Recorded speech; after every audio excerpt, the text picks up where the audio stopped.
I'm Kevin, W8NI, back with another video.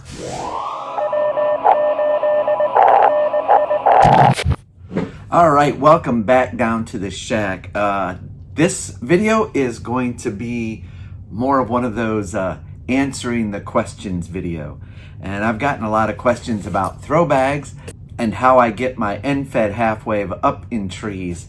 Now, if you are a state that does not allow things in your trees, then don't just ignore all of this information.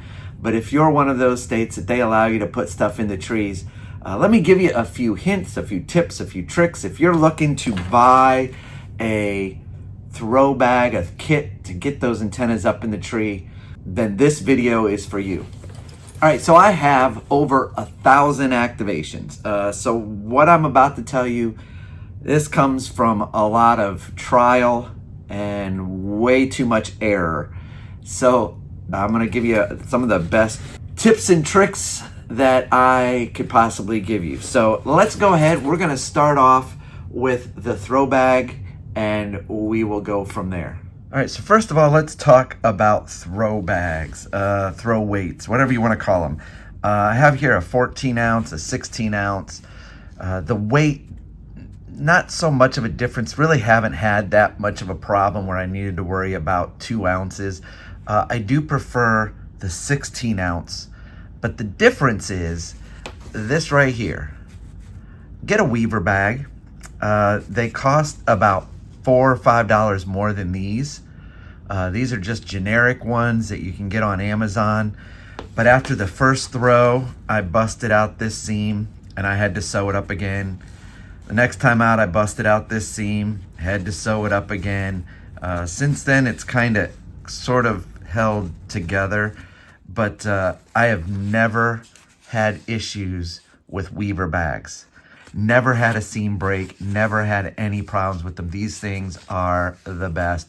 Spend the extra money, get a weaver throw bag, and they're made in the US. In fact, they're made in Ohio. All right, the second thing I want to share with you is the line. I don't really care. Arborous throw line, you get an Arborous throw line.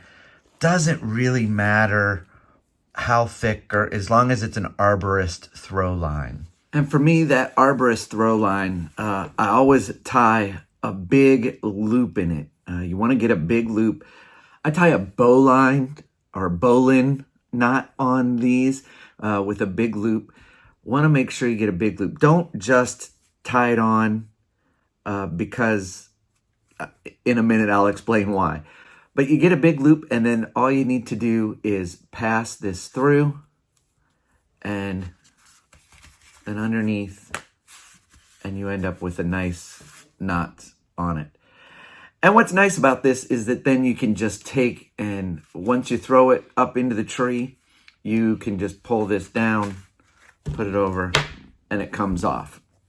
Now this is important because when you put this over, you have it tightened up.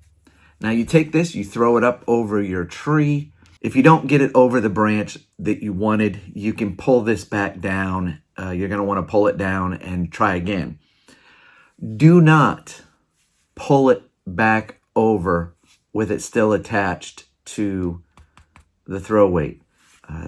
It's a good way to lose your throw weight and get it tied up in the trees. Ask me how I know. Instead, you know what? Just take the extra time, pull it through, get the thing off, and then you can pull this back up. It won't get caught, and you can just it will save you on buying another throw bag, of having to go tell the park officials that you got stuff stuck in their tree. And you know, it doesn't take that much time, and that way you're sure you've got everything you need. And then once you get it back down, you can just re-hook this back up, just run it back through, tie it, and now you're ready to try again. All right, the next tip or trick I like to give to people is when you're done, you always, you push all this, you just throw it down into the stuff sack. It's just a stuff sack. You just throw it down in there. Early on, I used to just throw that down into and then I would close this up and I would be off. The problem is then when you would get down into here, once you got to the next park and you reach down and you would pull this out and wouldn't quite get the right one, and sometimes it got tangled and you had to try to figure out how to get it untangled. An easy way to keep it from getting tangled and getting it all over the place and a mess, when you go to put this back in, go ahead and take your cinch, the cinch on the cinch sack, on the stuff sack, just run that through the carabiner or the D-ring or whatever you want to call it, this ring. Just run it through the ring, tighten that up, and now it will not get tangled up down inside. You know, it won't get wrapped up in the throw line.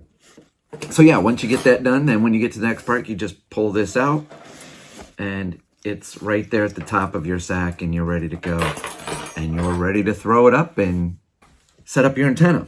Then just a few other things. I do carry a carabiner with a ground stake. Again, no problems with these in Ohio. We just can run this into the ground, and then I tie off this end to the ground stake, and this other end. Another reason why I have this big loop, once I take it off of this and pull it out, then all I need to do is I take my antenna and this is my feed point. I know I've shown videos of this before, and this goes up to the tree. This just wraps right around here, and then I just pull that up the tree. So that's the way I hang my antenna. I can get my end fed up pretty quick.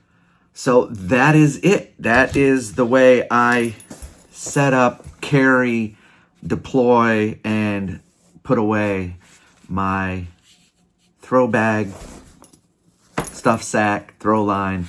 That's what I do. All right, that's it for me. Go ahead and leave a comment below, and I would love to hear from you. All right, that is it for me. Until next time, I'll catch you guys down the logs. This is Kevin, W8NI, and 7-3, everybody.